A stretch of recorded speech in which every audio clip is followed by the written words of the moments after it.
First, to begin with, Eid Mubarak. Seriously, it takes a lot of dedication for all of you to complete your prayer and come back and just sit and study with me. So, thank you all my Muslim friends to doing that. With that, so many wishes and good spirits are going to be with us today, right? So let's just continue with what we left yesterday. எனக்கு ஒரே ஒரு help பண்றியா? இன்னைக்கு ஒரே ஒரு class மட்டும் 10 students மட்டும் video on பண்ணி வச்சுக்கோ. ஏன்னா எனக்கு அவங்க மூஞ்சி பார்க்கணும், அவங்களுக்கு புரியுதா இல்லையா? பிகாஸ் 12th ஓரளவுக்கு உனக்கு இது தெரிஞ்சிருக்கும். இன்னைக்கு ஒரே ஒரு நாள் தான். நைஸா டெய்லி வந்துட்டு மேம் சொல்லிட்டாங்க நான் வீடியோ ஆஃப் பண்ணுவேன் அப்படின்னா பிச்சிருவேன். Daily I wanted to see you. But இன்னைக்கு ஒரே ஒரு நாள் I wanted to see the 10th kids. அவங்க என்ன பண்றாங்க, அவங்கள எனக்கு தெரியணும்ல. அதனால இன்னைக்கு ஒரே ஒரு நாள் ஒரு request. Okay, only the 10th students switch on your videos. Others you can off your camera, but you have to answer if you know something. இல்ல உனக்கு ஏதாவது ஒன்று புரிஞ்சுது புரியல அப்படின்னா you're always up to talking to me, right? இன்னைக்கு ஒரு ஃபன்னான ஆக்டிவிட்டியோட ஆரம்பிப்போமா குழந்தைங்களா? ஃபர்ஸ்ட் என்ன பண்ணலாம், நம்ம சின்ன வயசுல ஒரு விளையாட்டு விளையாடி இருப்போம்ல, ஒரு பிக்சர் பார்த்துட்டு இதுல இருந்து என்னென்னன்னா நம்மளுக்கு தெரியுது அப்படிங்கறதெல்லாம் நம்ம எழுதியிருப்போம். For example, if you see a scenario wherein you have a scenery, அதுல இருந்து ஒரு ட்ரீ இருக்கு, ஒரு மவுண்டன் இருக்கு, ஒரு ஹில் இருக்கு, ஒரு சன் இருக்கு. யூஸ்வலா நம்மளுக்கு வரைய சொன்னா வர ஒரே ஒரு ஐட்டம் இந்த மாதிரி ஏதாவது சீனரி தான். 2 மவுண்டன், காக்காலாம் பறக்கும், தண்ணி இருக்கும் கீழே, இந்த மாதிரி தான் வரைவோம். அதே மாதிரி if I show you a picture, அதுல இருந்து I wanted you to think and write down the things which you can visualise. என்னென்ன இருக்கலாம் அப்படின்னு பண்ணணும். ஓகே, நான் பிக்சர் காட்டுறேன், ஒரு எக்ஸாம்பிளும் காட்டுறேன், அந்த எக்ஸசைஸை எனக்கு பண்ணி முடிச்சுட்டு சொல்லு. இதுதான் அந்த பிக்சர். இதுல இருந்து உனக்கு என்னென்ன தெரியுது? First thing which is visualized or which can be seen by me is நிறைய எம்ப்ளாயீஸ் இருக்காங்க, கரெக்டா? So first is I can see workers. இது மாதிரி நீ வேற என்னெல்லாம் பாக்குற அப்படின்னு கொஞ்சம் டைம் எடுத்துட்டு எழுதுறியா? I'll give you ஒரு 3 minutes. என்னென்ன தெரியுது?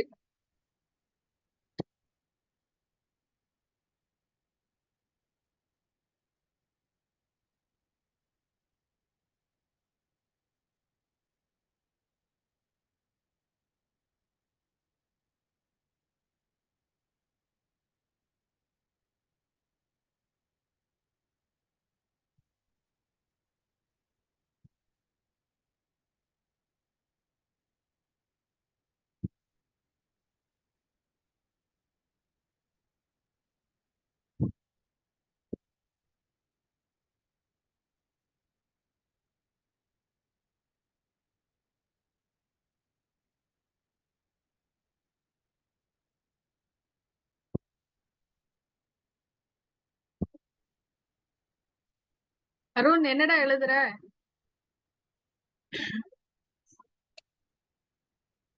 மேம் என்ன எழுதுற?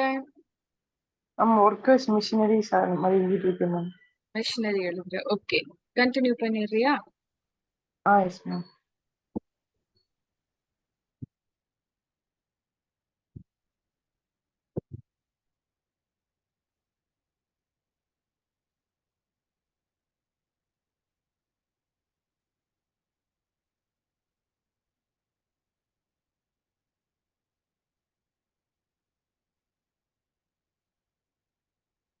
இப்போ டிஸ்கஸ் பண்ணலாமா?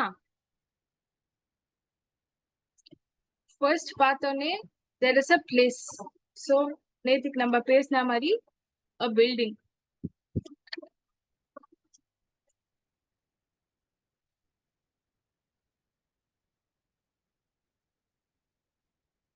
அதுக்கப்புறம் இந்த எக்யூப்மெண்ட்ஸுக்கெல்லாம் பேரு மெஷினரி அப்படின்னு நம்மளோட லோக்கல் லாங்குவேஜ்ல சொல்லுவோம். ஆனா அக்கௌண்ட்ஸ் பொறுத்த வரைக்கும் இதுக்கு பேரு பிளான்ட் அண்ட் மெஷினரி அப்படின்னு சொல்லுவாங்க. ஸோ பிளான்ட்னா என்ன? Any place which has the machinery which is useful for production is set to be a plant. So plant and machinery.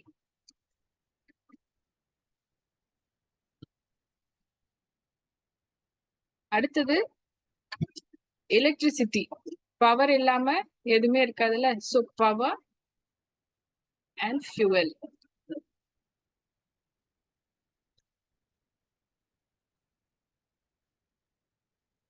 செல்லக்குட்டி கிளாஸுக்கு சீக்கிரம் வந்துரு. நான் ஆரம்பிச்சே கொஞ்ச நேரம் உங்களோட பேசிதான் நான் கிளாஸே ஸ்டார்ட் பண்றேன். இப்பயும் லேட்டா வரக்கூடாது. Okay, have some punctuality and be on time. So இப்ப நம்ம எது பார்த்தோம்? பவர் அண்ட் ஃபியூவல், அதாவது எலக்ட்ரிசிட்டி அப்படிங்கிறதுக்கு அக்கௌண்டன்சில என்ன டேர்ம் சொல்ல போறாங்க? Power or fuel. இதெல்லாம் வச்சு தே ரன் தி மெஷினரிஸ். இதுக்கப்புறம் வேற என்ன தெரியும் இங்க இருந்து? Workers are well protected. Workers அப்படிங்கறத ஃபர்ஸ்ட் எடுத்துட்டோம். அடுத்தது somebody said raw material. நேத்திக்கு நம்ம டிஸ்கஸ் பண்ணோம்ல பர்ச்சேசஸ்க்குள்ள என்ன இருக்கும்? It can be either raw material or finished goods, which is ultimately considered to be a stock அப்படின்னு சொல்லணுமா? ஸோ அப்போ இந்த இடத்துல let's write down stock. வேற என்ன தெரியும் நம்மளுக்கு? ஸோ மெஷினரி, அதுவும் உன்னோட ஸ்டாக் குள்ளே வந்துரும், which is any raw materials will be classified under a particular head. அடுத்தது இந்த Good working employees conditions. Working condition.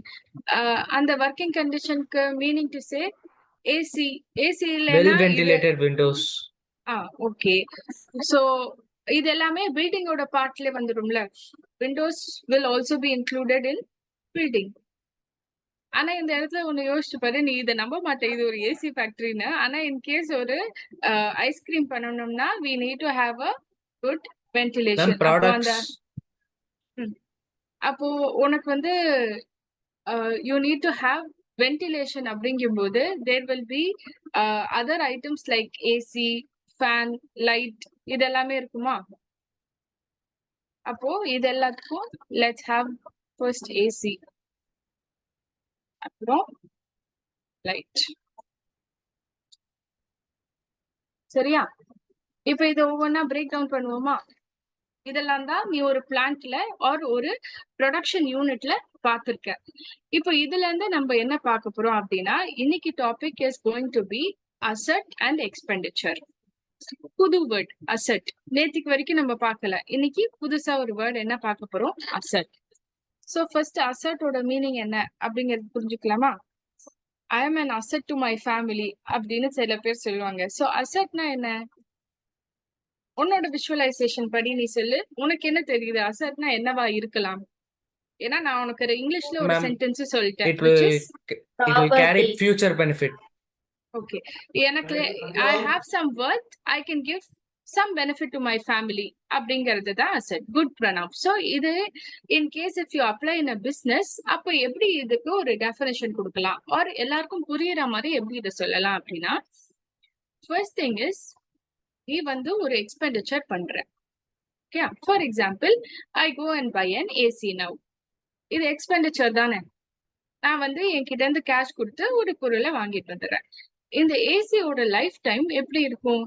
will it be pertaining to 1 year or it will be like இது ஓடுற வரைக்கும் ஓடட்டும், அட்லீஸ்ட் ஒரு 5 years குறைஞ்சு வாங்க மாட்டாங்கடா யாரும் ஒரு ஏசியை. போய் போய் அடுத்த வருஷமா வாங்க போறாங்க. அப்போ இதோட லைஃப் டைம் எப்படி இருக்கும் அப்படின்னு கேட்டேன்னா, it will be over a period of 1 year. அப்போ first thing when you see regarding an asset is it will be a normal expenditure. But in the expenditure order, useful lifetime is going to be more than 1 year.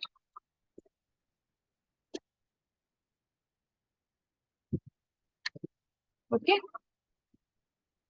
இப்போ அடுத்தது வேற எப்படி எல்லாம் இந்த அசெட்டை classify பண்ணலாம்? First thing is, ஒரு விஷயத்த நான் அசெட்டா ட்ரீட் பண்ணணும் அப்படின்னா I should have a right over it.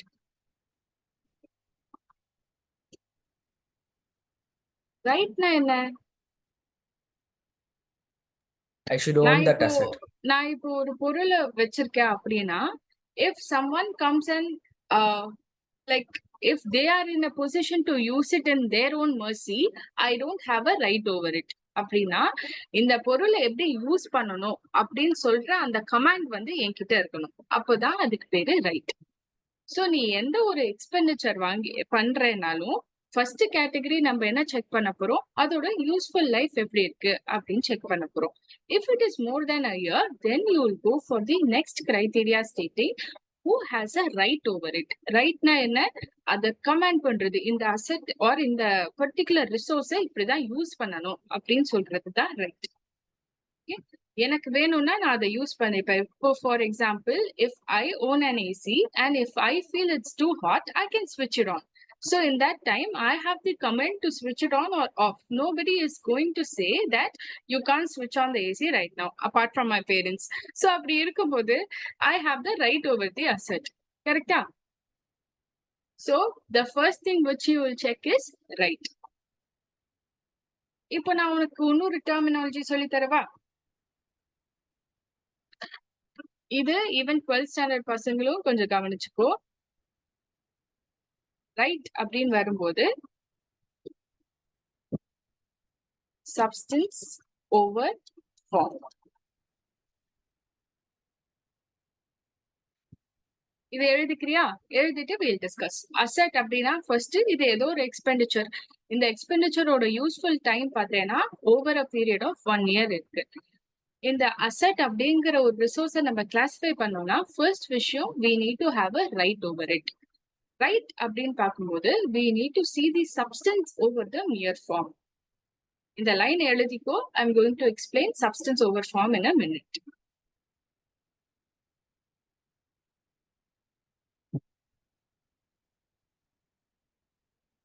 ஏதினியா, can we discuss this? Yes, ma'am. ரெண்டு டைப் ஆஃப் எக்ஸாம்பிள். ஒன்னு which is not related to like business. Second one is related to a business. I have a elder sister. You all know if you are a younger sibling, you have the access to all the wardrobe of your elder one too. So what I do is I go and snatch a dress from her. I keep using it. It belongs to me only as of now. Even she didn't recognize because it was a pile of clothes there. நான் அங்க எடுத்துட்டு வந்ததே அவ அதை பார்க்கல. So அப்படி இருக்கும்போது the dress, அதாவது நம்ம தலைவர் ஒரு படத்துல வந்து மாப்பிள்ளை இவருதான் ஆனா சட்டை எந்து அப்படிங்கிற மாதிரி they used to have a comedy where they need to establish the ownership. இவர்தான் ஓனர் அப்படிங்கறத அவங்க சொல்லிக்கிட்டே இருக்கிற மாதிரி இருக்கும். சோ இப்போ for example when we come to a business, பிசினஸ்ல என்ன இருக்கு? there is an agreement called lease. லீஸ்னா என்னன்னா, நான் உனக்கு ஒரு பர்டிகுலர் பீரியட் ஆஃப் டைமுக்கு என்னோட அசெட்டை கொடுப்பேன், லீஸுக்கு கொடுப்பேன். நீ அதுக்கு அகேன்ஸ்டா எனக்கு வந்து ஒவ்வொரு வருஷமும் பேமெண்ட் பண்ணணும். அந்த லீஸ் அக்ரிமெண்ட், இப்போ ரெண்டல் அக்ரிமெண்ட் இருக்குல்ல, ரெண்ட்ல நம்ம என்ன இருக்கோம்? வாடகைக்கு வீட்டுல இருக்கோம். இல்ல எனக்கு ஒரு மெஷினரி வேணும் அப்படின்னா அதுக்கு பேரு லீஸ் அக்ரிமெண்ட். சோ அந்த லீஸ்ல இன்கேஸ் நான் வந்து ஒரு கான்ட்ராக்ட் வச்சிருக்கேன் அப்படின்னா, இப்போ ஃபார் எக்ஸாம்பிள் ஒரு பர்டிகுலர் மெஷினரிய நான் வாங்குறேன், என்னோட சிஸ்டருக்கு அதை லீஸ்க்கு கொடுக்குறேன். அந்த லீஸ்கோட பீரியட் பார்த்தேன்னா அந்த மெஷினரியோட பீரியடே 10 years தான். அந்த லீஸோட பீரியட் பார்த்தேன்னா 9 yearsக்கு நான் அவளுக்கு லீஸ்க்கு கொடுத்துறேன். அப்போ யார் வந்து ஆக்சுவலி பார்த்தா ஓனர்? 10 years மதிப்புள்ள ஒரு மெஷினரி which is அந்த லைஃப் டைமே 10 வருஷம் தான். அதுல 9 years அவ யூஸ் பண்ணிடுறா. அப்போ யார் ஓனர்? அவளா நானா? It should be her. Technically the right or the ownership belongs to her. ஆனா இது யார் பேர்ல இருக்கு? டீட்ல எல்லாம் பார்த்தேன்னா as if it will be in my name. So இதுக்கு பேரு தான் substance over form.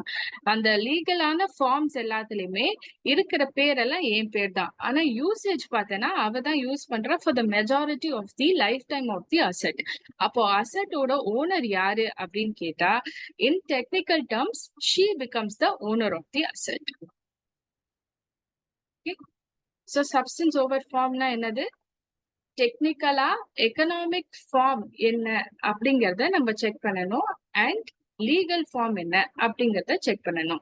Legal form அப்படின்னா ஜஸ்ட் மியர் பேப்பர்ல ரெஜிஸ்ட்ரேஷன்ல யார் பேர் இருக்கு அப்படிங்கிறது லீகல் ஃபார்ம். இதே வந்து எக்கனாமிக் சப்ஸ்டன்ஸ் அப்படின்னா ஆக்சுவலா யார் அதை யூஸ் பண்றாங்க அப்படிங்கறத வச்சுதான் you have to give the asset right. ஏன் நம்ம இப்ப இத படிக்கிறோம்? யார்கிட்ட ரைட் இருக்கும்? யார் ஓனரோ அவங்கள்ட்ட தான் ரைட் இருக்கும். என்னோட எக்ஸாம்பிள்ல பாரு, நான் வந்து ஒரு மெஷினரிய ஓன் பண்றேன். ஆனா இதோட லீஸ நான் யாருக்கு குடுத்துறேன்? என் சிஸ்டருக்கு ஆல்மோஸ்ட் 9 இயர்ஸ்க்கு குடுத்துறேன். அப்ப அந்த மெஷினரி என்ன பண்ணாலும் it is her who is deciding as to what to be done with it. Majority of the lifetime of the machinery is being exhausted with her. அப்படி இருக்கும்போது who has the right over it? Only she has the right. அப்ப அவளுக்கு தான் அது asset, எனக்கு அது asset கிடையாது. புரிஞ்சுதா? அடுத்தது போலாமா? மேம் ஒரு டவுட். ம். ஓகே, இப்போ வந்து அவங்களுக்கு லீஸ் கொடுக்கும்போது 9 இயர்ஸ் அவங்க யூஸ் பண்ண போகிறாங்க. பட் யூ வில் பி பெனிஃபிட்டட்ல in some way. You will get a certain amount or something like that. So in this case still they are going to be the owner. யாருக்கு இது owner அப்படிங்கிறது தான் asset. அதாவது who owns the building, who owns the machinery. இந்த இடத்துல பாரு, if some decision are to be made wherein அந்த plant and machineryல ஏதோ ஒரு டேமேஜ் ஆயிருக்கு, இந்த டேமேஜை யாரு ரெக்டிஃபை பண்ணுவாங்க? I have given the product to her on a lease for a longer time. இதுக்கு மேல அந்த ப்ராடக்ட்டுக்கு என்ன ஆனாலும் அவங்க தான் அதோட ரிப்பேர்ஸ் அண்ட் மெயின்டெனன்ஸ் செக் பண்ணணும். I am not going to be bothered about it. Owner தான் ஒரு ப்ராடக்டோட லைஃப் டைம் செக்யூர் பண்றதுக்கு என்னென்ன எக்ஸ்பென்சஸ் வேணுமோ அதெல்லாம் பண்ணுவாங்க. அதனால it belongs to her. So இப்போ நம்ம பார்க்க போறது இதுல இருந்து எனக்கு பெனிஃபிட்டா இருக்கா இல்லையா அப்படிங்கிறது ஒரு கன்சர்ன். செகண்ட் திங் இஸ் இதுல இருந்து யாருக்கு ரைட் இருக்கு, which is who has the right to do the production or who has the right to use the particular asset அப்படிங்கறத நம்ம செக் பண்ணணும்.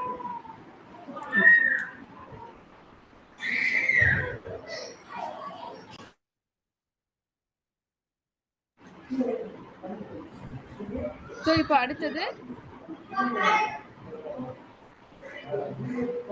நிஷா, இது ஓகேவா? ஓகே, நான் மியூட் பண்ணிக்கிறியா?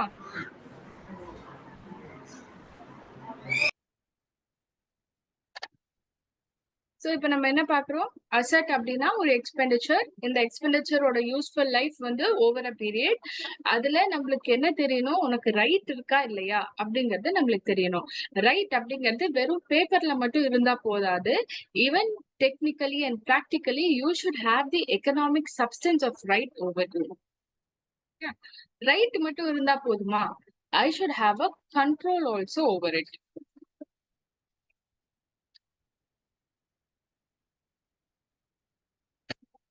கண்ட்ரோல்னா என்ன?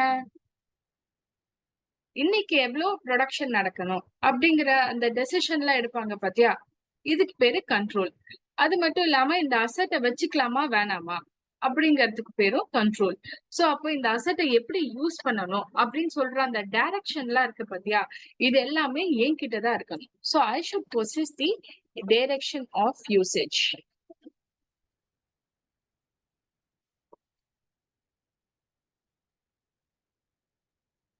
எங்க ஒரு அசட்டை வாங்கிட்டீங்க, அப்ப அதை எப்படி யூஸ் பண்ணணும் அப்படிங்கிறது உங்களுக்கு தானங்க தெரியணும். நீங்க தான் அதை கண்ட்ரோல் பண்ண போறீங்க. இதுக்கு எதுக்கு செப்பரேட்டா ஒரு காலம் அப்படின்னு கேட்டேன்னா, இப்போ there is something called as copyrights.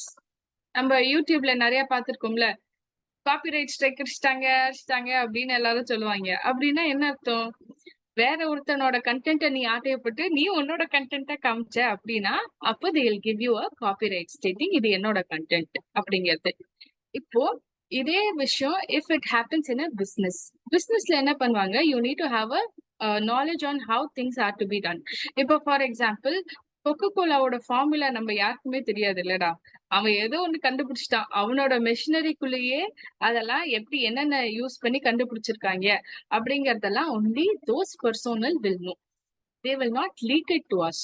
அதேதான் இப்போ இந்த பெரி பெரி மிக்ஸ் இது எல்லாத்துலயும் என்னென்ன இருக்கு அப்படின்னு ஒவ்வொருத்தர் நம்ம டீகோட் பண்ணலாம். ஆனா அதுல என்ன இருக்கு அப்படிங்கறது ஆக்சுவலா ப்ரொடியூஸ் பண்ணவனுக்கு மட்டும்தான் தெரியும்.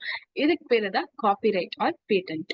So if they own a particular creation, இது வேற யாருமே யூஸ் பண்ண முடியாது. யூஸ் பண்ணணும்னா ஒரிஜினலான அந்த ஓனர்கிட்ட போயிட்டு we have to pay money and get it. அதுக்கப்புறம் தான் நம்ம இதை யூஸ் பண்ணுவோம். ஃபார் எக்ஸாம்பிள் விண்டோஸ் நம்ம எல்லாருமே இப்ப லேப்டாப்ல தான் கனெக்ட் பண்ணியிருக்கோம். ஆன் பண்ண உடனே நம்மளுக்கு வர்றது அந்த விண்டோஸ் மைக்ரோசாஃப்ட். அப்படி இருக்கும்போது நிறைய பேர் வந்து பைரேட்டட் வெர்ஷன் யூஸ் பண்றோம். பட் ஒரிஜினலா பார்த்தேன்னா you need to pay that Microsoft company a certain amount and get a subscription and then use it. கரெக்டா? அப்படி இருக்கும்போது they charge you for the copyright or the patent. So அப்படி அந்த ஒரு scenario இருக்குன்னு வச்சுக்கோயேன். ஐடியாலஜி ஒரு தாட் ப்ராசஸ் வந்து எந்த அப்போ நான் வந்து அதுக்கு ஒரு காப்பிரைட் ஒரு ட்ரேட்மார்க் இதெல்லாம் வாங்கி வச்சுக்கலாம். ஆனா இப்போ I have one more employee. அந்த எம்ப்ளாயிக்கு தான் ஒரு தாட் ப்ராசஸ் வந்து நான் இந்த கம்பெனியை கிரியேட் பண்ணி அவன் ஒரு தாட்டை சொன்னா அதை வச்சு நான் மாடிஃபை பண்ணி I have given a huge success in the business. ப்ராக்டிக்கலா ஒரு எக்ஸாம்பிள் பார்ப்போம். இப்போ கேஎஃப்சில சோ மெனி ஆர்டர்ஸ் அதர். இதுல வந்து one of the order is அந்த ஜிங்க் பார்சலா ஏதோ ஒண்ணு பண்ணாங்களா, புதுசா ஏதோ ஒண்ணு கொண்டு வரணும் அப்படின்னு சொல்லிட்டு பாப்கார்ன் அப்படின்னு ஒண்ணு கொண்டு வந்தாங்க, சிக்கன் பாப்கார்ன். இதுக்கு வந்து வெறும் ஒரு கேட்டகரி ஆஃப் பீப்புளுக்கு மட்டும்தான் they know the recipe. In case வந்து அவன் வந்து என்னை விட்டு வெளில போயிட்டான் அப்படின்னா அந்த ரெசிபி அவங்க நிறைய பேர் ஸ்ப்ரெட் பண்ணிடுவாங்கல்ல. ஃபார் எக்ஸாம்பிள் நிறைய பேர் வந்து இப்போ ஸ்டார்பக்ஸ்ல இருந்து வெளில வந்துட்டு they make a video stating this is how cold coffee is being made அப்படின்னு அவங்களோட ஓன் ரெசிபி எல்லாம் போட்டு அப்லோட் பண்ணி விட்டுறாங்க இன்ஸ்டாகிராம்ல. அப்போ என்ன சொல்ல வராங்க, if you don't have a control over any of the item then you can't call it as an asset. இப்போ நான் வந்து அந்த பர்டிகுலர் பேட்டன்ட் ஆர் காப்பிரைட்டுக்கு ஓனர்னா நான் வந்து அதை என் அசெட்னு சொல்லலாம். ஆனா என் எம்ப்ளாய்க்கு தான் அந்த ஐடியாலஜி தெரியும், எனக்கும் அதுக்கு சம்மந்தம் இல்லை அப்படின்னா I can't call it as my asset. So I need to have a control over it. புரியுதா? ஒரு ரீகேப் பண்ணுவோமா? ஃபர்ஸ்ட் என்னது, எக்ஸ்பெண்டிச்சர் பண்றேன். எக்ஸ்பெண்டிச்சரோட useful life over a period of 1 year. அடுத்தது எனக்கு அதுல ரைட் இருக்கணும், எனக்கு அதுல கண்ட்ரோல் இருக்கணும். அப்பதான் அதுக்கு பேரு ஒரு அசெட். ஓகே, லாஸ்ட் இன்னும் ஒரே ஒரு பாயிண்ட் பார்ப்போமா? இந்த பர்டிகுலர் ரிசோர்ஸ் வச்சு I need to generate future economic benefit. பெனிஃபிட்னா என்ன? இதுல இருந்து ஏதாவது ஒரு லாபம் வரணும், அது எப்படி இருக்கணும், எக்கனாமிக் பெனிஃபிட்டா இருக்கணும். அப்படின்னா என்ன அர்த்தம்? Anything in terms of money எனக்கு இதுல இருந்து ஜெனரேட் பண்ண முடியணும், அப்பதான் அதுக்கு பேரு அசெட்.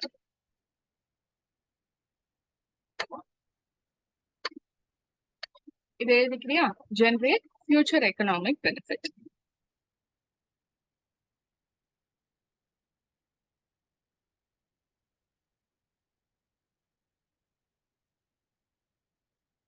ஏன் இதுல ஃபியூச்சர் அப்படின்னு ஒரு வார்த்தை கொடுத்திருக்காங்க? நான் இப்போ ஒரு பிசினஸ் பண்றேன், ஓகே, இந்த பிசினஸ் நாளையோட இழுத்து மூடிடுவேனா? இட் வில் கீப் கோயிங்ல. இதோட யூஸ்ஃபுல் லைஃப் வந்து கொஞ்சம் அடுத்த வேற ஏதாவது அப்கிரேடேஷன் வர வரைக்குமாவது I need to run my show. அப்படி இருக்கும்போது இந்த ப்ரொடக்ஷன் ப்ராசஸ் இருக்கிற வரைக்கும் I need to be able to use this particular asset and generate my income. இது first usage. Second future economic benefit என்ன அப்படின்னு கேட்டா, இந்த பர்டிகுலர் மிஷினரியே எனக்கு வந்து போதுங்க, இதோட யூஸ்ஃபுல் லைஃப் வரைக்கும் முடிஞ்சு, இதுக்கப்புறம் நான் இதை விற்க முடியுமா அப்படின்னு கேட்டா, நம்ம பார்த்திருக்கோம்ல பழைய ஈயம் பழத்துக்கு பெரிச்ச பழம் அப்படிங்கிற மாதிரி ஏதோ வந்து வித்து போவாங்க. சோ அப்படின்னா என்ன அர்த்தம், நம்ம இதுக்கு மேல யூஸ் பண்ண முடியாது அப்படிங்கிற விஷயத்துல நம்ம இத மாதிரி கடைக்கு போட்டுட்டு அதுல இருந்து நம்மளுக்கு காசு கொடுப்பாங்க. சில டைம் காசு கொடுப்பாங்க, சில டைம் பெருச்சம்பழம் கொடுத்து ஏமாத்திடுவாங்க. But anyway over a life time of the asset you will be able to sell that asset and generate any income. அப்போ ஃபியூச்சர் எக்கனாமிக் பெனிஃபிட் அப்படின்னு சொல்ல வரும்போது they determine two things. One is in the production of the business. ப்ரொடக்ஷனுக்கு use பண்ணுவாங்க. Second sale asset. So இதுக்கு பேரு future economic benefit.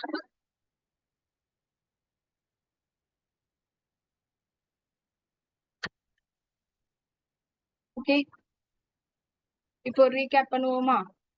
நம்ம இப்போ படிக்கிறது அசெட். அசெட்னா என்ன?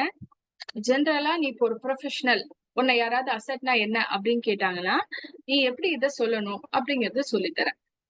யூஸ்வலாவே ரிசோர்சஸ் அப்படின்னு சொல்லி you can determine few categories. ரிசோர்சஸ்னா என்ன? These are the things which are available with me. இப்போ ஏர் வாட்டர் இத மாதிரிலாம் நேச்சுரல் ரிசோர்சஸ் இருக்கு. அதே மாதிரி ஒரு கம்பெனில என்ன ரிசோர்ஸ் இருக்கு with which you can utilize that to generate a final output அப்படிங்கிறதுக்கு பேரு அசெட். அப்போ அசெட்ஸ் ஆர் எக்கனாமிக் ரிசோர்சஸ். இதெல்லாம் எப்போ அரைஸ் ஆச்சு அப்படின்னு கேட்டேன்னா, இதெல்லாம் ஏதோ ஒரு பாஸ்ட் ஈவென்ட் மூலியமா அரைஸ் ஆச்சு அப்படின்னு சொல்லுவாங்க. பாஸ்ட் ஈவென்ட்னா என்ன?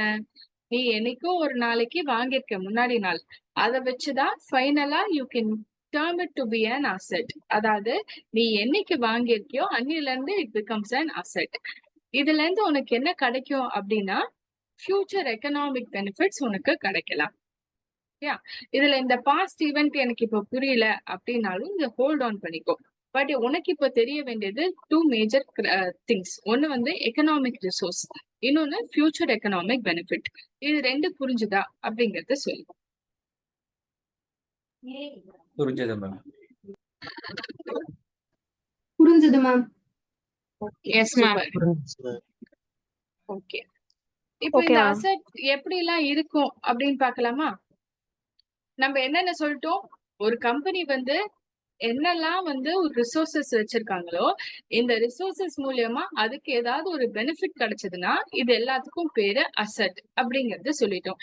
மேஜரான திங் உனக்கு வந்து இதுல கண்ட்ரோல் இருக்கணும், உனக்கு வந்து இதுல ரைட் இருக்கணும் அப்படிங்கறது நம்ம சொல்லிட்டோம். இப்போ அசெட்டோட கிளாசிபிகேஷன் இது எல்லாமே வந்து தியரிட்டிக்கல் பார்ட். இப்போ பிராக்டிக்கலா நீ எப்படி ஹேண்டில் பண்ணுவ? ஒரு பிசினஸ்க்கு போயிட்டு எப்படி ஒரு கிளாசிபிகேஷன் பண்றது? How to know if a particular expenditure is said to be an asset. அப்படி அசெட்டா இருந்ததுன்னா அதோட கிளாசிபிகேஷன்ஸ் என்ன அப்படிங்கறத செக் பண்ணணும். ஃபர்ஸ்ட் மேஜரான கிரைட்டீரியா என்னன்னா, non current asset and current asset அப்படின்னு ரெண்டா பிரிக்கும். ஓகே, பேர் என்ன? Non current asset, current asset.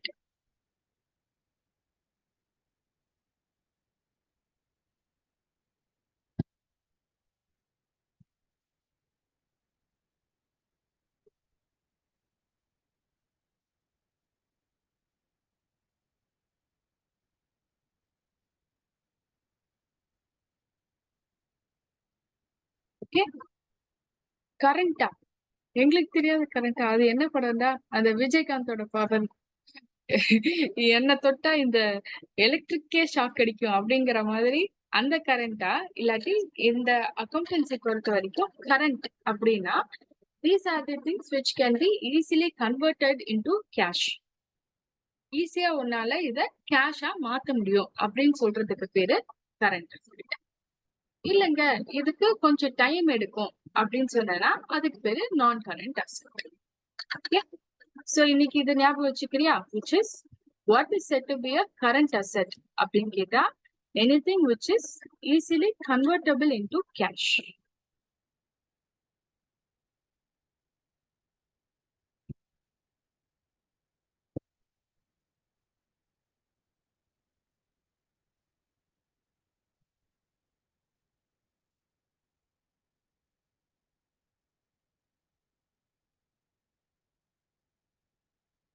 அப்ப நான் கரண்ட்னா it takes time to encash.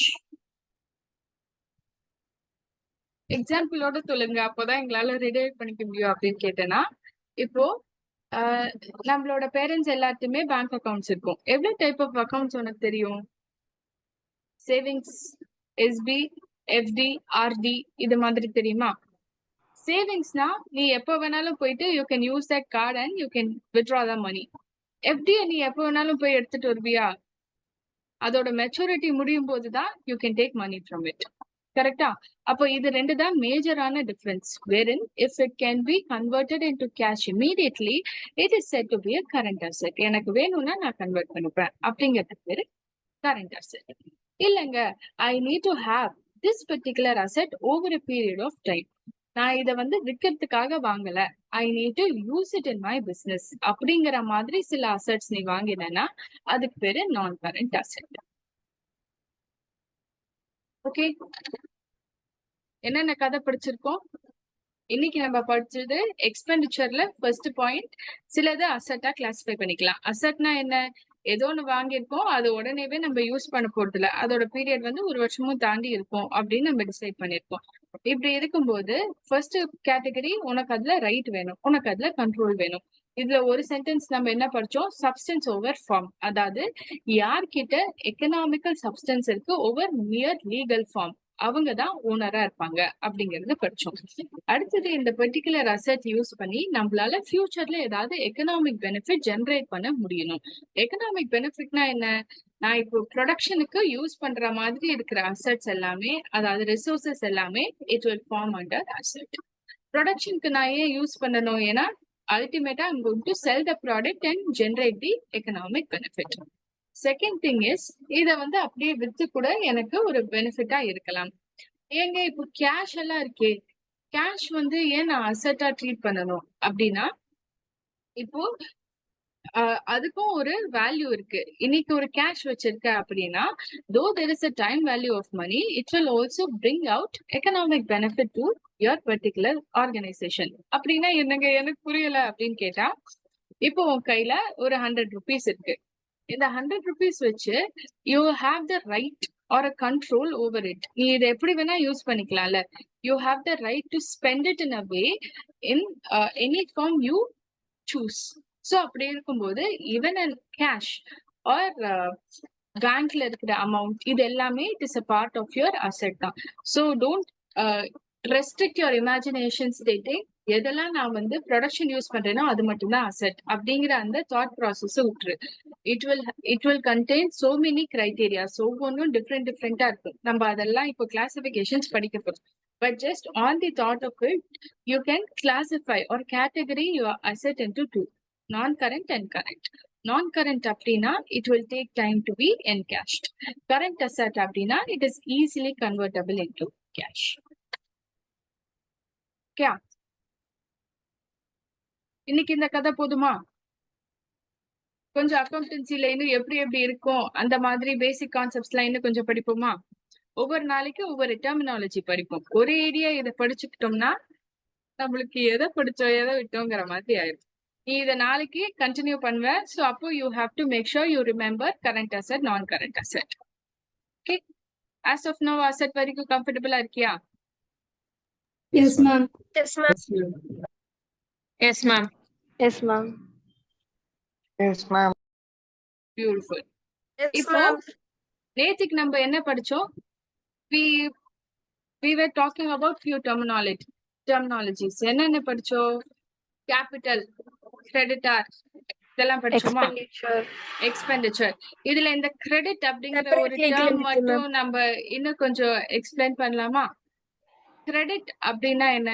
You have debit card and credit card. Credit கார்டுனா என்னடா, இப்போ யூ வில் ஸ்பெண்ட், அந்த கார்டை யூஸ் பண்ணி எல்லா இடத்துலயும் ஸ்வைப் பண்ணி ஜாலியா எல்லா பொருளையும் வாங்கிடுவேன். மந்த் எண்ட்ல அவன் உனக்கு பில் அனுப்புவான். பாருங்க, நீங்க இதெல்லாம் கட்டுங்க along with the interest or the charges for the bank அப்படின்னு சொல்லுவான். சோ அப்போ கிரெடிட் கார்டோட யூசேஜ் என்ன? You make the expenditure, you get the particular product now, but you are going to pay for that product only after that particular month. அப்படி இல்லையா, ஒரு certain period of time, அதுக்கு பேரு credit period அப்படின்னு சொல்லுவாங்க.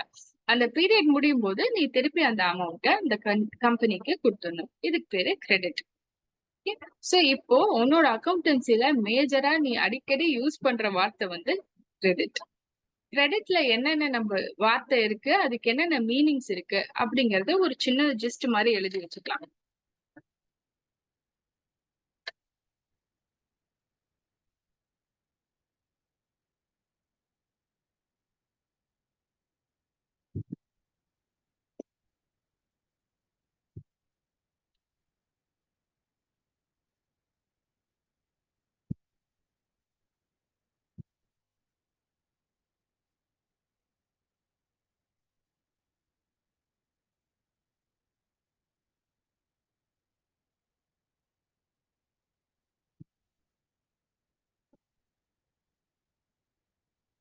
இந்த கிரெடிட்டோட terminology நம்ம எங்க கம் அக்ராஸ் பண்ணுவோம் அப்படின்னா, பர்ச்சேஸ்,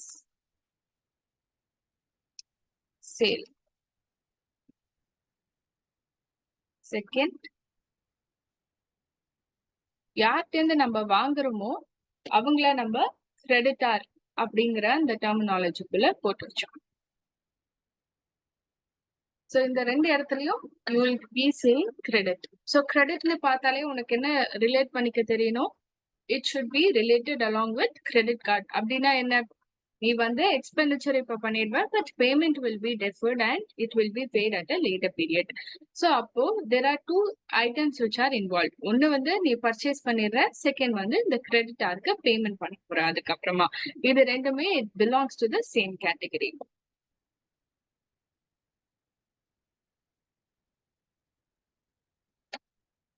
அடுத்த மேஜர் கான்செப்ட் ஆஃப் அக்கௌண்ட்ஸ் சொல்லி தட்டுமா? நம்ம இப்ப என்ன பண்றோம்? நம்மளே அறியாம we are breathing in and breathing out. கரெக்டா? அப்படின்னா என்ன அர்த்தம்? we inhale and exhale. இதுக்கு நம்ம ஏதாவது ஒரு தாட் ப்ராசஸ் வச்சிருக்கோமா? இப்ப நம்ம மூச்சு விடணும், இப்ப நம்ம மூச்சு எடுக்கணும், இப்படிங்கறது ஏதாவது நம்ம ஒரு பிரெயினோட ஃபங்க்ஷனே ஆட்டோமேட்டிக்கா இதெல்லாம் டேக் கேர் பண்ணிக்கும். கரெக்டா? இதோட நேச்சரே இப்படிதான். அதே மாதிரி அக்கௌண்டன்சிலையும் inhale and exhale should happen automatically. Okay, அப்படின்னா என்ன சொல்ல வராங்கன்னா, for each transaction there will be two impacts. அப்படின்னா என்ன? இப்போ நியூட்டன்ஸ் தேர்ட் லா நம்மளுக்கு என்னடா தெரியும்? 10th முடிச்சிருக்கோம்ல, ஏதோ கஷ்டப்பட்டு பாஸ் பண்ணி வந்துட்டோங்க. இங்கேயே எங்க இந்த தேர்ட் லா எல்லாம் கேக்குறீங்க? இதெல்லாம் வேணாம். Every action has equal and opposite equal and reaction. Opposite reaction படிச்சிருக்கோமா? அதே இங்க அக்கவுண்ட்ஸ்லயும் ஒரு இம்பாக்ட் இருக்கும். அதாவது எல்லா டிரான்சாக்ஷனுக்கும் ஈக்குவல் அண்ட் ஆப்போசிட்டான ரியாக்ஷன்ஸ் இருக்கணும் அப்படின்னு சொல்லுவாங்க. அதுக்கு பேர் என்ன அப்படின்னு கேட்டா, அதுக்கு பேரு டபுள் என்ட்ரி சிஸ்டம் அப்படின்னு சொல்லுவாங்க. சோ இன்னைக்கு நம்ம அடுத்த வார்த்தை என்ன கத்துக்கிட்டோம்? Double entry system. அப்படின்னா மேம் கொஞ்சம் மேல ஒரு நிமிஷம் கட்டுங்க மேம். இந்த equal and opposite reaction.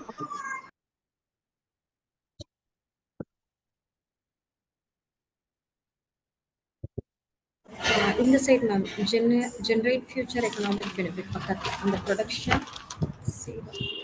Okay, thank you ma'am.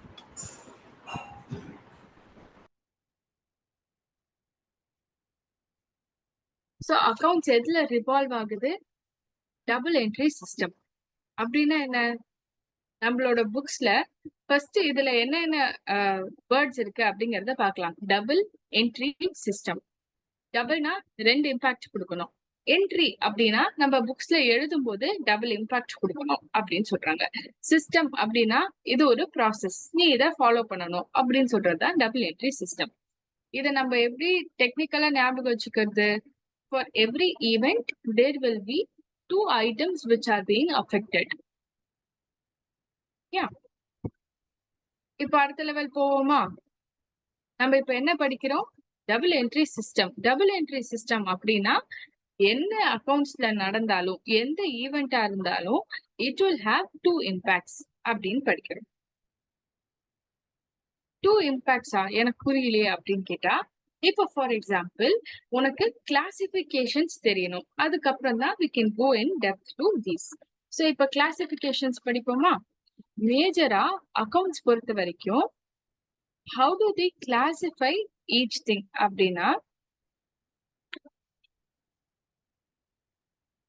நாலு major category, 4 major categories. 1 asset, 2 பேர் எழுதிக்கோ, பயப்படாத, எப்படின்னா என்னன்னு தெரியலனாலும் பரவாயில்ல. அசட். Second liability. லயபிலிட்டினா என்ன நம்ம இன்னும் டிஸ்கஸ் பண்ணல, ஆனா அசட்னா என்னன்னு நம்ம படிச்சிருக்கோம். So 1 asset, 2 liability, 3 capital, 4 income, 5 expenditure.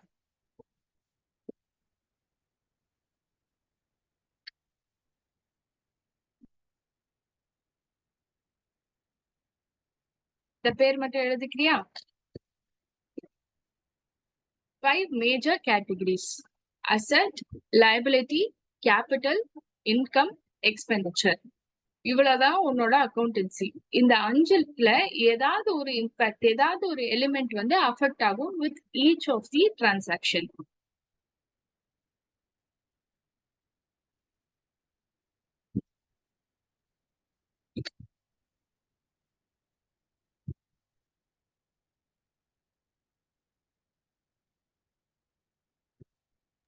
Ma'am கேபிட்டல்னு தனியா எழுதணுமா மேம்? ஏன்னா லைபிலிட்டிஸ்லயே ஆமாடா. எழுதுறோம்ல. ஆஹா, கேபிட்டல் இஸ் செப்பரேட்.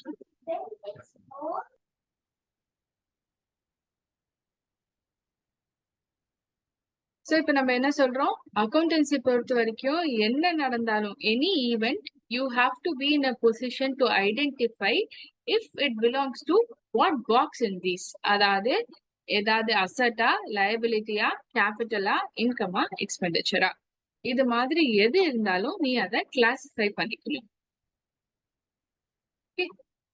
அடுத்த டாஸ்க், கொஞ்ச நாளைக்கு நம்மளோட டாஸ்க் என்னன்னா, ஏதாவது ஒரு டிரான்சாக்ஷன் இருக்கும். அந்த டிரான்சாக்ஷன்ல இருந்து இதெல்லாம் அசட்டா, இதெல்லாம் லயபிலிட்டியா அப்படிங்கறத நம்ம கிளாசிஃபை பண்ண போறோம். எப்படி பண்ண போறோம் அப்படின்னா, எங்க ஜெனரலா இப்படி சொல்லிட்டீங்க, இது அசட்டா லயபிலிட்டியா எப்படி நான் கண்டுபிடிக்கிறது, எக்ஸ்பெண்டிச்சரா இன்கமா அப்படின்னு கேட்டா, இப்போ ஃபார் எக்ஸாம்பிள் ஒரு டிரான்சாக்ஷன் நடக்குது. நம்ம இப்போ அசெட் வரைக்கும் படிச்சிருக்கோம்ல. இந்த அசெட்ல நம்மளுக்கு என்ன தெரியும், இதெல்லாம் எனி எக்ஸ்பெண்டிச்சர். அப்போ எக்ஸ்பென்சஸ்னா என்ன, இப்போ I have a transaction stating, இந்த டிரான்சாக்ஷன் பாரு,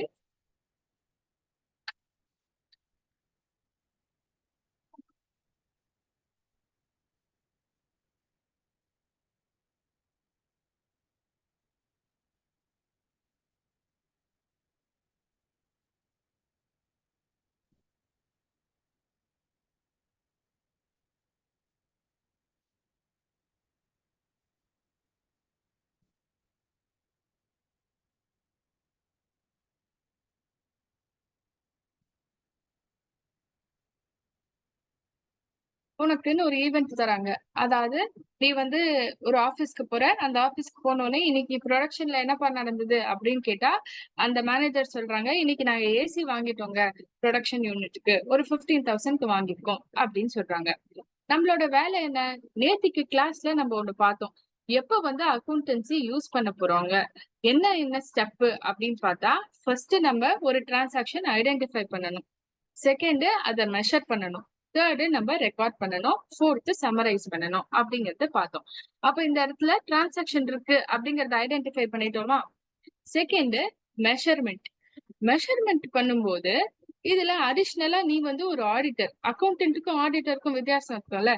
நீ என்ன பண்ற, உனக்கு ஒரு ஜெனரல் நாலேஜ் இருக்கும். என்னன்னா, இந்த ஏசிய நீயே போய் உன் தலையிலேயே வச்சு ஜிங்கு ஜிங்குன்னு வந்துருவியா, வந்து அப்படியே நீயே வந்து இந்த கையெல்லாம் செவுத்துல எல்லாம் ஓட்ட போட்டு நீயே அந்த மெஷினரி ஃபிட் பண்ணுவியா, பண்ண மாட்டேன். அப்ப இதுக்கு பேர் என்னது, இன்ஸ்டாலேஷன் சார்ஜஸ் அப்படின்னு ஒவ்வொரு ஏசி கம்பெனியும் என்ன பண்ணுவாங்க, அழகா அந்த பில்லுல அடிஷ்னலா சர்வீஸ் சார்ஜ் அப்படின்னு சொல்லிட்டு போட்டுருவாங்க. கரெக்டா?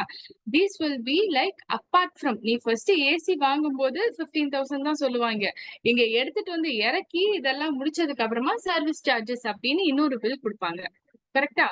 அப்போ நீ என்ன பண்ண போற, as an auditor, though they tell you only one event, which is they have bought an AC, you are going to go and ask them, what are the other expenditure which had incurred by you அப்படின்னு கேட்டேன்னா, அப்போ அவன் சொல்ல போறான், installation charges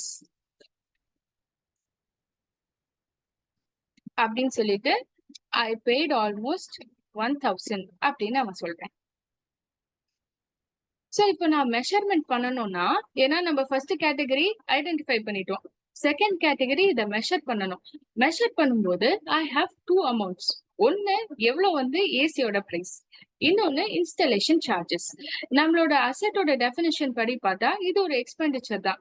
இந்த expenditure வந்து அசெட்டுங்கிறதுனால over period of time இருக்கு, இது கண்ட்ரோல் இருக்கு, ரைட் இருக்கு, I'm going to have a future economic benefit, எல்லாமே இது சூட் ஆகுது. இந்த இன்ஸ்டாலேஷன் சார்ஜஸ் நான் என்ன பண்றது அப்படிங்கிற அந்த கொஸ்டின் இருக்குல்ல.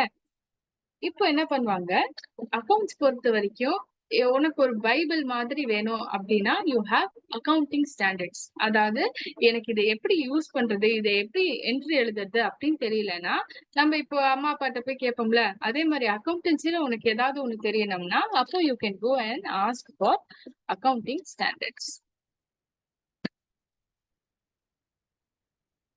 இந்த அக்கவுண்டிங் ஸ்டாண்டர்ட் என்ன கைட் பண்றாங்க அப்படின்னா, எனி எக்ஸ்பென்சஸ்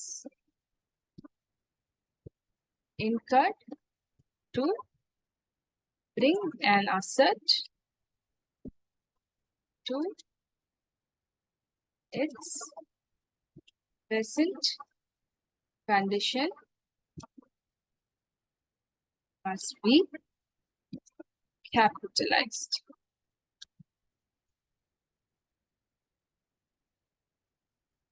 So அவங்க என்ன கைட் பண்றாங்க, நீ என்ன எக்ஸ்பென்சஸ் வேணா பண்ணு, any expenditure which you incur to bring an asset to its present condition. அப்படின்னா என்ன, ஒர்க்கான கண்டிஷனுக்கு நீ கொண்டு வரணும்னா அதுக்கு நீ ஸ்பெண்ட் பண்ற எல்லாமே you can take it into the value of the asset அப்படின்னு அந்த அக்கௌண்டிங் ஸ்டாண்டர்ட் நம்மளுக்கு கைட் பண்ணுது. அப்போ இந்த இடத்துல 15,000 அப்படிங்கிறது வேல்யூ ஆஃப் தி ஏசி, 1000 அப்படிங்கிறது இன்ஸ்டலேஷன் சார்ஜஸ். அப்போ மெஷர்மெண்ட் படி நான் இங்க எவ்வளவு வேல்யூ மெஷர் பண்ணணும், I should measure 15,000 plus 1,000. 16,000 should be the value of the AC.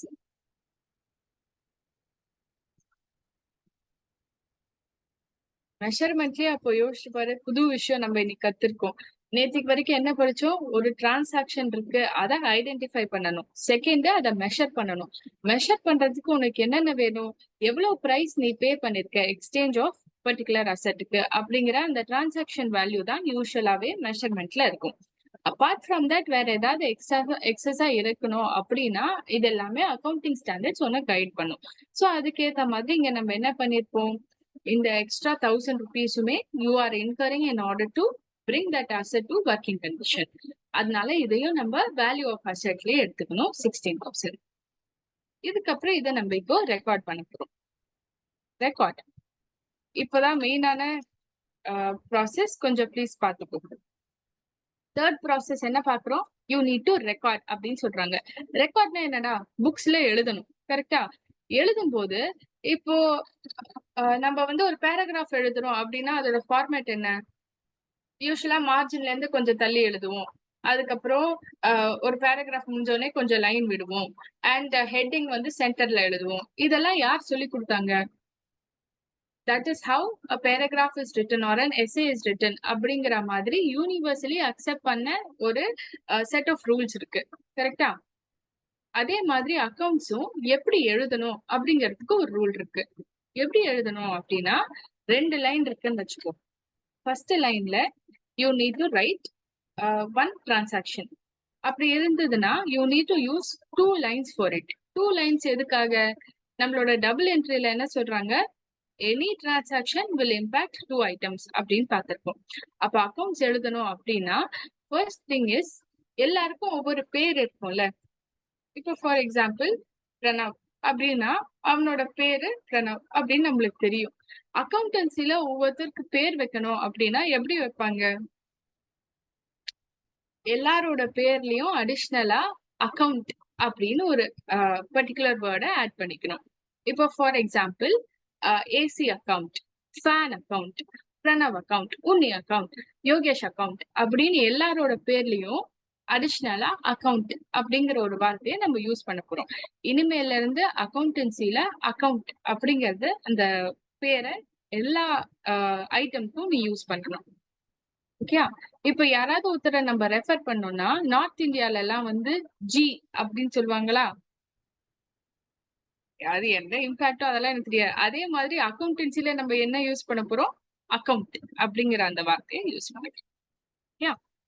So அப்போ in order to record a transaction, first thing is you need to name each item.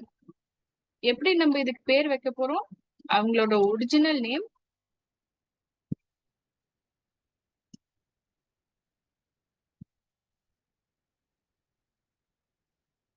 Plus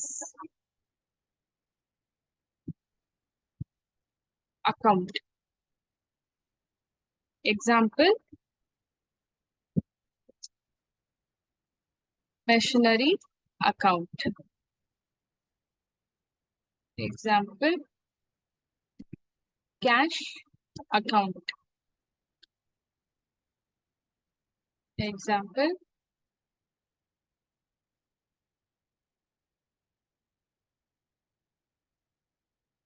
AC account.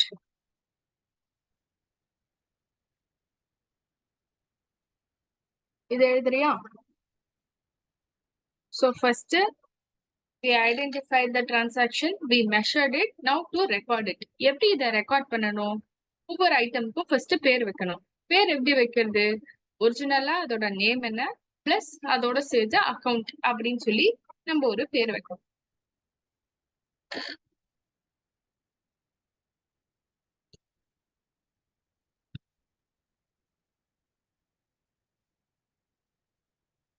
பேர் வச்சுட்டோம். சரி, இப்போ இதை எப்படி present பண்ணி எழுதுறது? What is the alignment அப்படின்னு கேட்டேன்னா, ஃபர்ஸ்ட் இந்த டிரான்சாக்ஷனை அனலைஸ் பண்ணலாம். இங்க என்ன இருக்கு? யூ பாட் அன் அசெட், அதாவது ஏசி வாங்கியிருக்க. இந்த ஏசியை நம்ம வாங்கும்போது நம்ம என்ன கொடுத்துட்டு வாங்கியிருப்போம்? In what exchange have we procured this particular AC? Cash கொடுத்துட்டு ஏசி வாங்கியிருப்போம். அப்போ இந்த இடத்துல ரெண்டு ஐட்டம் இன்வால்வ் ஆயிருக்கு. ஒண்ணு வந்து கேஷ், இன்னொன்னு வந்து ஏசி. அப்போ யோசிச்சு பாரு, நம்மளோட அக்கௌண்ட்ஸ் என்ன சொல்லுது? 2 items will be affected by each transaction அப்படின்னு சொல்லுதா? அப்ப இது லாஜிக்கலி கரெக்டா? என்ன டிரான்சாக்ஷன் இருந்தாலும் ஏதாவது ரெண்டு ஐட்டம் அஃபெக்ட் ஆகும். இது ரெண்டுமே அசெட் தானங்க. அந்த 5 கேட்டகரி சொன்னீங்கல்ல, 5 பாக்ஸஸ்ல ஒன்னு அசெட் இன்னொன்னு லைபிலிட்டியா இருக்கணுமா அப்படிங்கிற அந்த கம்பல்ஷன் கிடையாது. 2 items can be even from the same box, but you need to make sure 2 items are being affected out of each transaction. Okay, so இப்ப இந்த இடத்துல எது அஃபெக்ட் ஆகுது? Cash Items account. which are affected are cash account and AC account. AC account.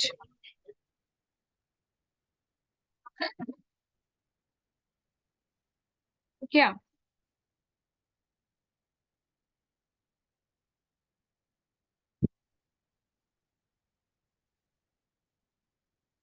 இன்னைக்கு class ரெண்டா split பண்ணோம்.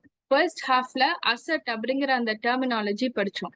Second ஹாஃப்ல இந்த டபுள் என்ட்ரி சிஸ்டம் அப்படிங்கிறது என்ன அப்படிங்கறது பார்த்தோம். இத ஃபர்ஸ்ட் யார் கொண்டு வந்தாங்க அப்படின்னா, இதெல்லாம் உனக்கு சம்மந்தம் இல்லடா, எப்படி வந்து நம்ம திருக்குறள் படிக்கிற போது திருவள்ளுவரோட வைஃப் பேர் என்ன, இதெல்லாம் நம்மளுக்கு தேவையா? அதே மாதிரிதான் இந்த மாதிரி ஒரு சில ஹிஸ்டரிஸும் இருக்கு. இருந்தாலும் நீ தெரிஞ்சு வச்சுக்கோ. நாளை பின்ன நீ ஒரு ப்ரொஃபஷனல் ஆகி வெளில போயிட்டு யார்ட்டையாவது பேசணும்னா இதெல்லாம் சொல்லி எக்ஸ்ட்ரா பிட்டு போடலாம்ல. சோ லூகா பாஷியோலி அப்படின்னு சொல்லிட்டு ஒரு பர்சன் இருந்தாங்க. அவங்கதான் ஃபர்ஸ்ட் இந்த டபுள் என்ட்ரிய இன்னும் கொஞ்சம் எல்லாருக்கும் புரியுற மாதிரி சொன்னாங்க. இதுக்கு முன்னாடியே இருந்தது. He is not the person who invented it, but he was the person to propagate it or to bring this out to everyone's knowledge. So அவர் பேர் என்ன? லூகா பேஷியோலி. அவர் தான் என்ன சொன்னாரு? யாரா இருந்தாலும் என்ன டிரான்சாக்ஷன் இருந்தாலும் இட் வில் ஹாவ் 2 impacts. அதாவது அக்கௌண்ட்ஸே வந்து டபுள் என்ட்ரி தான். இப்ப எப்படி யூனிவர்ஸே வந்து ஒரு சைடு தான் சுத்துது அப்படின்னு சொல்றாங்களோ, அதே மாதிரி அக்கௌண்டன்சில என்ன டிரான்சாக்ஷன் இருந்தாலும் ரெண்டு ஐட்டம் அஃபெக்ட் ஆகும் அப்படின்னு சொல்றதுக்கு பேரு Luca பேஷியோலி.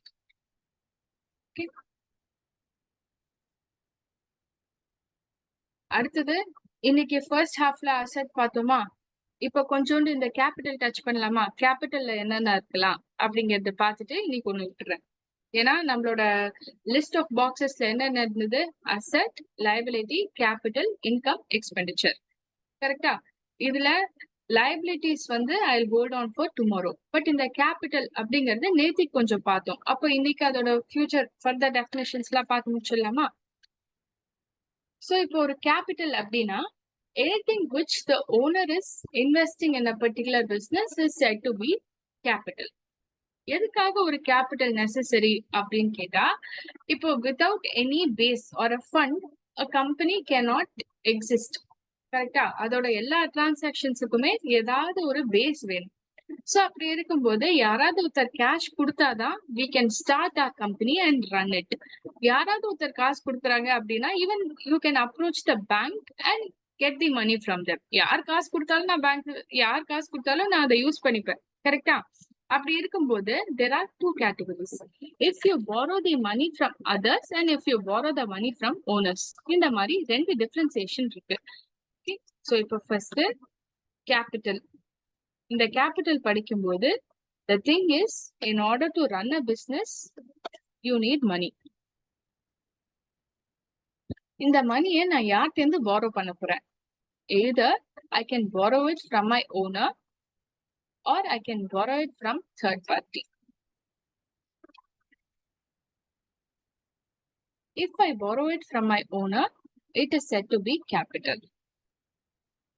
If I borrow it from a third party, it is said to be a liability.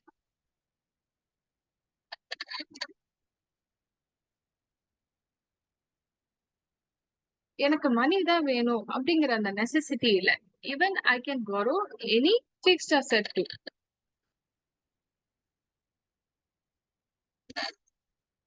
So ஏதோ ஒரு அசெட் எனக்கு வேணும், இதை நான் borrow பண்றேன்.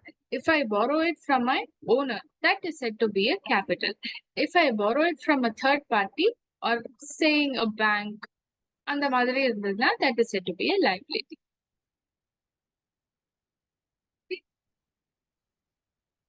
இன்னும் கொஞ்சம் இதுல எக்ஸ்ட்ராவா படிப்போமா?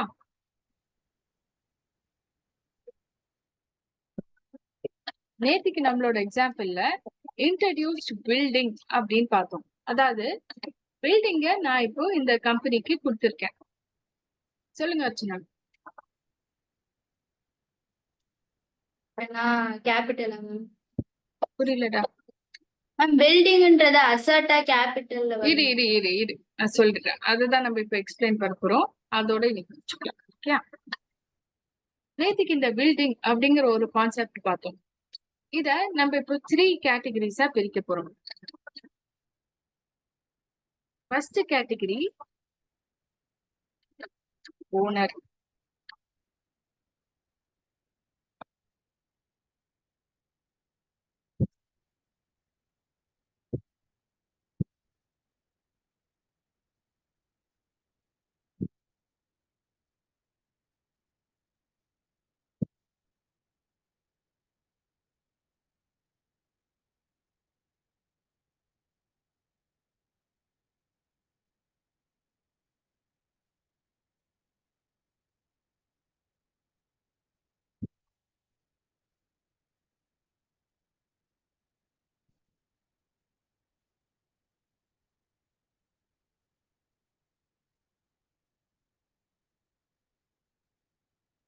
நாலு சினாரியோ இருக்கு இந்த பில்டிங்ல.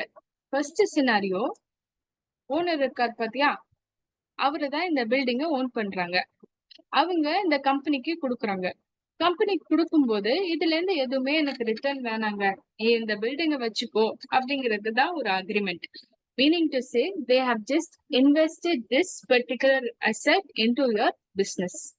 They are not expecting anything in return. Yeah. அப்போ நம்ம என்ன ஆஸ்பெக்ட் பார்த்தோம்? For everything there will be two aspects அப்படிங்கறத பார்த்தோம். அதாவது ஒவ்வொரு டிரான்சாக்ஷனுக்கும் 2 எஃபெக்ட் இருக்கும் அப்படிங்கறத பார்த்தோம். இந்த இடத்துல பாரு, இவன் ஓனர் கம்பெனிக்கு பிசினஸ்க்கு கொடுக்கறான். anything which is introduced by the owner is said to be a capital அப்படின்னு படிச்சோமா? சோ அப்போ ஃபர்ஸ்ட் இம்பாக்ட் அப்படிங்கிறது கேபிட்டல். செகண்ட் இம்பாக்ட் அப்படிங்கிறது அசெட். அப்போ for each transaction there will be two impact. First impact இது capital. Second impact, the same building becomes my asset. ஒரு கம்பெனிக்கு இது ஒரு asset இருக்கலாம். I can use it. இல்லங்க, இவன் ஒரு ஓனர் தான், but I am going to give it on a rental basis. அப்படின்னா என்ன அர்த்தம்? Can I consider it as a capital? கேபிட்டல்னா என்ன? நான் இதை இன்ட்ரடியூஸ் பண்ணிருக்கேன் என் பிசினஸ்ல இருந்து.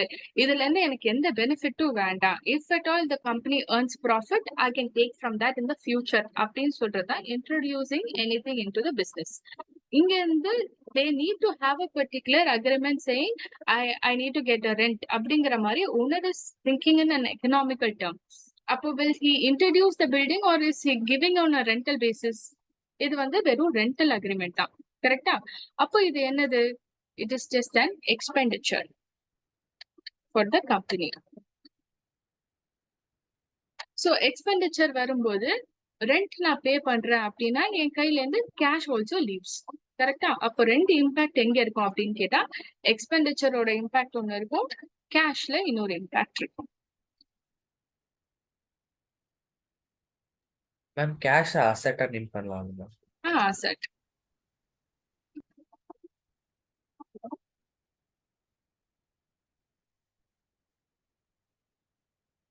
அடுத்தது இதே ரெண்ட் தான், ஆனா I'm going to get it from a third party. அப்போ same way expenditure and cash. அப்போ யார்கிட்ட நான் இந்த ரெண்ட்டுக்கு இருக்கேன் அப்படிங்கிற அந்த டிஃபரன்சியேஷன் இருக்காது. Either my owner R a third party to whomever I'm going to stay as a rent. அது எல்லாத்துலயுமே எனக்கு ஒவ்வொரு வருஷமும் I need to pay the rental charges. So அப்போ it becomes my expenditure. Whenever I have to pay அப்படின்னா என்னோட என்ன item affect ஆகும்? Cash item is being affected. அப்போ two things which are affected out of the 5 lists are expenditure and asset, which is said to be cash. இப்ப last, இவங்கெல்லாம் வேணாங்க, நானே இந்த பில்டிங்க ஓன் பண்ணிக்கிறேன் அப்படின்னா I'm going to procure this building. அப்போ இதுல என்னென்ன ஐட்டம்ஸ் அஃபெக்ட் ஆகும்? ஃபர்ஸ்ட் இஸ், நான் ஒரு பில்டிங் வாங்கணும் அப்படின்னா I must be ready to pay the entire amount. அப்போ first thing which will be affected is asset, which is cash. Second thing, asset, which is building. It becomes my own. Correct? Anything which I own or which I have a right to use is said to be my asset. Appo building becomes my asset. So appo these are the two items which will be affected if a company decides to own a particular building.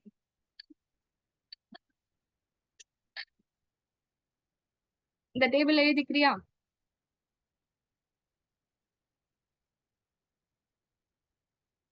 First category, building belongs to my owner. He is giving it to me at a free of cost. He just says, keep it as my investment. I don't want anything as a return from it. அப்படின்னு சொல்றாங்க.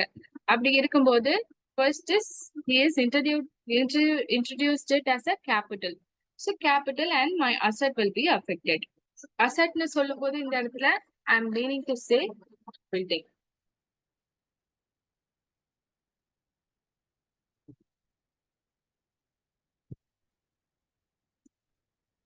ஏங்க நீங்க தானே சொன்னீங்க யார்கிட்ட owner இருக்காங்களோ அவங்க தானே அதோட அசெட். அப்ப ஏன் இங்க வந்து இந்த பில்டிங்க வந்து கம்பெனி அசெட்டா எடுத்துக்குது? சப்ஸ்டன்ஸ் ஓவர் ஃபார்ம் அப்படின்னு ஒண்ணு படிச்சோமா? அதாவது லீகலா ஓனர் தான் அந்த ப்ராப்பர்ட்டிக்கு ப்ராப்பர்ட்டியோட பேர்ல இருக்காங்க. ஆனா இதை யார் யூஸ் பண்றாங்க? It is being used by the company. அப்போ யாருக்கு இதுல ரைட் இருக்கு? கம்பெனிக்கு தான் ரைட். சோ அதனால அசெட் அப்படிங்கறத நான் இதுல ரெக்கார்ட் பண்ணிக்கலாம்.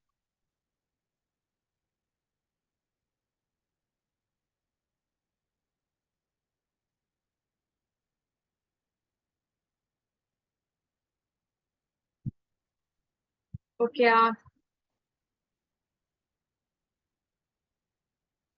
சோ இப்போ 4 கேட்டகரிஸ் என்னென்ன பார்த்தோம்? இந்த பில்டிங்கிறது எய்தர் ஓனர் ஓன் பண்ணி எனக்கு எந்த ஒரு பெனிஃபிட்டுமே இல்லாம எனக்கு கொடுத்துடலாம். இது கேட்டகரி 1. அப்போ it means like he has invested it as a capital. Second, owner தான் ஓன் பண்றாங்க ஆனா எனக்கு ரெண்டல் பேசிஸ்ல கொடுக்குறாங்க. அப்போ it is said to be an expenditure. Third பார்ட்டிக்கே நான் இது ரெண்ட்டுக்கு வாங்கியிருக்கேன் அப்படின்னா இதுவும் expenditure. Fourth, company itself decides to buy. அப்போ cash and building gets affected. சொல்லுங்க பாலச்சந்தர். மேம் இப்ப வந்து அந்த ஃபர்ஸ்ட் கேஸ் பார்க்கும்போது அது எப்படி மேம் ஜேர்னல்ல எழுத முடியும்? நீங்க ஜர்னல் என்ட்ரி படிச்சிட்டீங்களா? டபுள் என்ட்ரியில எப்படி Yes, எல்லாமே ma'am. எழுதிட்டீங்களா? அப்போ உங்களுக்கு நான் சொல்றது, மீதி எல்லாரும் பயப்படாதீங்க. இப்போ for example we have one rule for real asset. அது என்னன்னு ஞாபகம் இருக்கா உங்களுக்கு? பர்சனல், ரியல், நாமினல் இருக்குல்ல. ரியல் அசெட்டோட ma'am. ரூல் என்ன இருக்கும்? Debit all assets. Debit what comes in, Debit Debit what what comes in comes and in, credit credit what what goes out. இங்க என்ன உள்ள வருது?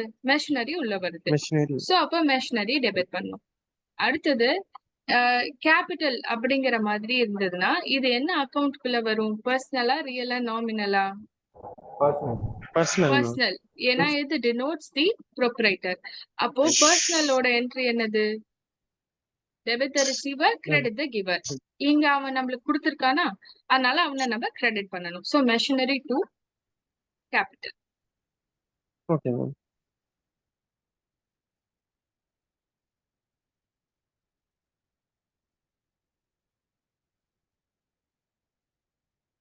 சோ இந்த 4 டேபிள்ஸ் ஞாபகம் வச்சுக்கிறியா? Yes, ma'am. Yes, ma'am.